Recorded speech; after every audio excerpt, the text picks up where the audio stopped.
Olá, seja bem-vindo à primeira edição do Jornal Toda Hora de hoje. A sexta-feira chegou, mas antes do descanso, fique muito bem informado aqui na Hit TV. E o Banco Central abriu uma investigação interna para verificar eventuais falhas no processo de fiscalização e liquidação extrajudicial do caso do Banco Master. Ao mesmo tempo, o inquérito da PF investiga influenciadores por ataques ao Banco Central. A abertura da sindicância foi decretada pelo presidente do Banco Central, Gabriel Galípolo, ainda em dezembro. Segundo ele, o processo de liquidação extrajudicial, como ocorreu no caso do Master, é um fato grave e precisava ser devidamente documentado. Como o processo é sigiloso dentro do órgão, a informação só foi revelada agora. A crise teve início com suspeitas relacionadas a operações financeiras realizadas pela instituição, que levaram o BC a decretar a liquidação extrajudicial do banco em novembro. Mas a medida passou a ser contestada, abrindo espaço para novas análises sobre seus fundamentos. A investigação interna verifica eventuais falhas no processo de fiscalização e liquidação extrajudicial da instituição financeira do banqueiro Daniel Vorcaro. Na prática, a liquidação extrajudicial significa que o Banco Central encerrou as atividades do Master e nomeou um responsável por assumir o controle da instituição e encerrar operações até a extinção do banco. O Tribunal de Contas da União determinou uma inspeção, mas o BC entrou com recursos contra a decisão. Mas em 12 de janeiro, o Banco Central retirou o recurso. Paralelo a isso, a Polícia Federal abriu um inquérito para investigar influenciadores por ataques ao Banco Central. O ministro Dias Toffoli autorizou a investigação após análise preliminar apontar possíveis crimes em postagens de mais de 50 perfis. Um levantamento da Federação dos Bancos mostrou que em janeiro houve um aumento atípico de postagens nas redes com críticas ao BC. No mesmo período, o BRB também decidiu recorrer a influencers, mas segundo a empresa, para melhorar a imagem do banco. O trabalho é feito pela agência Flap, que negou qualquer tentativa de compra de opinião ou interferência editorial. Apesar da negativa, influenciadores estão postando e-mails enviados em nome do Banco de Brasília, com a proposta para que atuassem falando do caso Master nas redes sociais e enviassem o orçamento de quanto isso custaria. A Flap também teria pedido um encontro com o atual presidente do banco. E mudando de assunto, o surto de mal de Chagas está sendo monitorado em Ananindeua, na região metropolitana de Belém do Pará. O número de casos e mortes está aumentando desde o fim do ano passado e já superou o acumulado dos últimos 5 anos. De acordo com informações da Prefeitura de Ananindeua, já foram notificados 40 casos da doença, sendo 26 em dezembro e 14 em janeiro. 4 mortes foram confirmadas, todas ocorridas neste primeiro mês de 2026.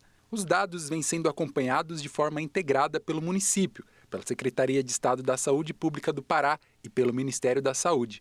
A principal suspeita levantada pelas autoridades é de transmissão oral da doença, possivelmente relacionada ao consumo de alimentos contaminados, hipótese que segue em investigação. A doença de Chagas é causada pelo protozoário Trypanosoma cruzi e pode ser transmitida não apenas pelo contato com o inseto barbeiro, mas também pela ingestão de alimentos contaminados durante o preparo ou armazenamento inadequado. Equipes do Ministério da Saúde estão atuando em conjunto com a Vigilância Epidemiológica Estadual e Municipal para reforçar ações de fiscalização sanitária, monitoramento de novos casos e assistência aos pacientes diagnosticados. O Instituto Evandro Chagas também participa das análises laboratoriais e do acompanhamento técnico da situação.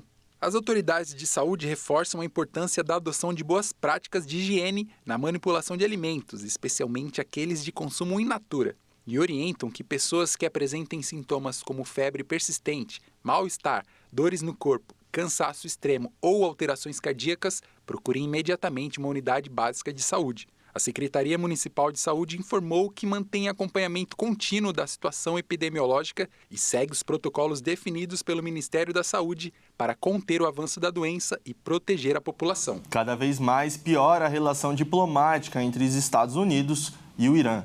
Nesta semana, o presidente dos Estados Unidos, Donald Trump, voltou a afirmar que pode autorizar um ataque contra o país caso o regime iraniano não negocie um acordo nuclear. Rússia, aliada do Irã, afirmou que um ataque entre os dois países pode levar a consequências muito perigosas. Em meio às tensões com os Estados Unidos, o exército do Irã adicionou um lote de 1.000 drones ao seu arsenal. Os armamentos foram enviados para vários ramos das Forças Armadas iranianas. Isso acontece porque cada vez mais está perto a realidade de um ataque dos Estados Unidos em território iraniano. E Khamenei, quem lidera o regime, deixou claro que se o país norte-americano atacar, haverá guerra entre os dois. Toda essa tensão deu início quando o governo do Irã reprimiu, de forma bruta, protestantes que tomavam a rua do país neste mês, contra o regime. Donald Trump, presidente dos Estados Unidos, pressionou o regime Khamenei pelas mortes desses manifestantes civis que até agora somam mais de 6.000. Ele chegou a dizer que a ajuda estava a caminho, mas as tensões diminuíram depois que as autoridades iranianas desistiram das execuções de manifestantes presos que estariam sendo planejadas. Trump cobra agora a assinatura de um novo acordo para limitar o governo nuclear de Teherã, capital do Irã. O presidente norte-americano ordenou o envio de uma grande arma para o Oriente Médio, como o grupo de ataque do porta-aviões USS Abraham Lincoln, e o envio de uma frota militar para pressionar o governo iraniano. Nas redes sociais, Trump se gabou da enorme armada que está a caminho do Irã e ainda relembrou a operação que os Estados Unidos e Israel realizaram no país em junho de 2025, quando bombardearam 3 instalações nucleares. O presidente dos Estados Unidos ainda disse que um novo ataque será muito pior e que o tempo está se esgotando. O governo do Irã devolveu as ameaças e o ministro da Defesa e Forças Armadas do país disse que qualquer ataque dos Estados Unidos será considerado o início de uma guerra. Outros representantes haviam se pronunciado também, dizendo que o país está pronto para o diálogo, mas que não deixará de se defender e que não haverá negociações sob ameaças do país norte-americano. Tropas americanas estão a caminho do Irã. Helicópteros da Força Aérea e Espacial Espanhola realizaram uma demonstração aérea sobre a praia de Ipanema.